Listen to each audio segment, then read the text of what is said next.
There is a moment in the Gospels that is more terrifying than any description of fire. It is not a scene of torture, but a scene of exclusion. 5 women standing in the dark, pounding on a door that will not open. And from the other side, a voice says simply, "I do not know you." For centuries, we have been told this is a story about being prepared. We are told it is about having enough good works or enough moral inventory. But if we look closer at the ancient context, the meaning shifts entirely. To understand the tragedy, we must first understand the darkness.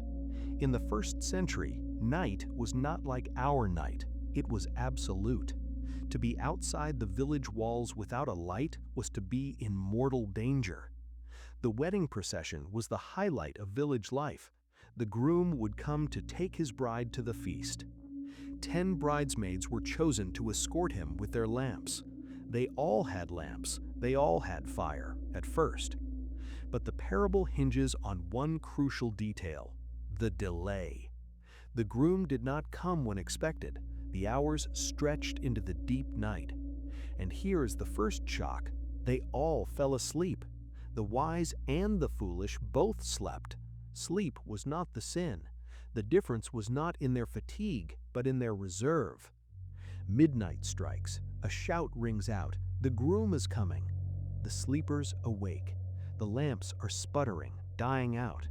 The foolish turn to the wise and beg, "Give us some of your oil." This sounds selfish, but the wise refuse. Why? Because this oil cannot be shared. You cannot borrow someone else's relationship with God.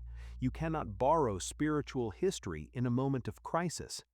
The wise say, "Go to the dealers and buy for yourselves." While they went to buy, the groom arrived. Those who were ready went in with him to the marriage feast. And then the most final sound in history: the door was shut. Later, the others arrive. "Lord, Lord, open to us."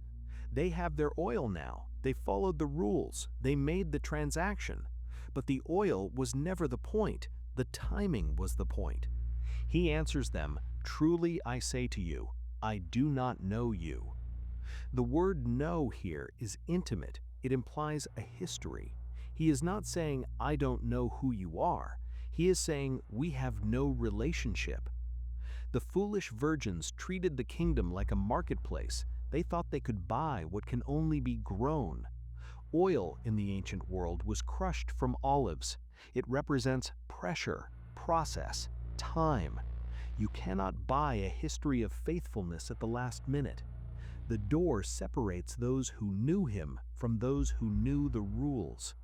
When the door shuts, it is not an act of sudden anger. It is the ratification of a reality that already existed. They were outsiders long before the door clicked. The scary part of the parable is the silence. No amount of knocking opened it. So, what are we carrying in our lamps? Is it the oil of intimacy, crushed out over time, or just the empty wick of religious habit? The bridegroom was delayed to test what was in the vessel. We live in the time of the delay right now. It is easy to look awake. It is easy to stand with the group, but the dark reveals what we actually possess. The parable asks, if he comes tonight, will he recognize you? Not your theology, not your church attendance, but you, the face behind the door. The door is currently open. The market is closed, but the source is free. Do not wait for the shout to find your oil. The merchant mentality will not save you. Intimacy is not something you can buy at midnight.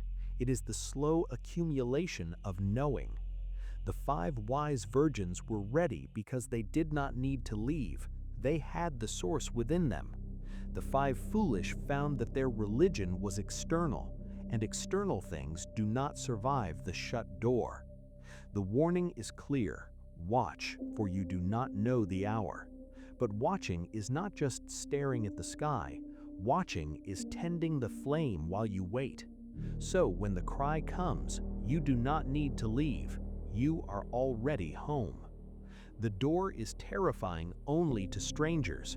To the family, the locked door is safety. Make sure you are on the right side of the lock, because once it shuts, it does not open again. This exclusion is not arbitrary, it is the result of a definition. To know in the Bible is not intellectual data. It is the same word used for a husband and wife. It implies nakedness, vulnerability, time. You cannot truly know someone from a safe distance. The foolish virgins had the data, but they had no intimacy. They stood near the door, but their hearts were miles away in the marketplace. So, how do we get this oil before the midnight cry? We must go to the press where the olives are crushed. The word Gethsemane literally means oil press. Jesus sweated blood to create the supply, but we must sit still to receive it. Oil is gathered in the quiet moments you want to skip. It is collected when we trade cheap distraction for quiet presence. It is distilled when you surrender the bitter luxury of resentment. Every small act of unseen obedience fills the vessel, drop by drop, hour by hour, year by year. There is no Amazon Prime for spiritual maturity. You cannot rush the crushing. The modern world screams that faster is better, but the kingdom moves at the speed of agriculture. If you are empty today, do not panic. The panic of the foolish was that they waited until the crisis to start. Start now, while the sky is still dim. Look at your lamp. Is the flame real, or is it just a reflection of the crowd? The bridegroom is coming for individuals, not crowds. He is coming for those who know his footsteps. The door is not shut yet. The bolt has not yet slid home. There is still time to leave the market and sit at his feet. But the shadows are lengthening in the valley. Do not let the lullaby of the world put you back to sleep. Stay awake. Keep the wick trimmed. For when he appears, there will be no time to explain. There will only be the recognition of a friend, or the terrifying blank stare of a stranger. The door is the final definition of who we are. Make sure you are known before you knock, because eternity is a very long time to stand outside.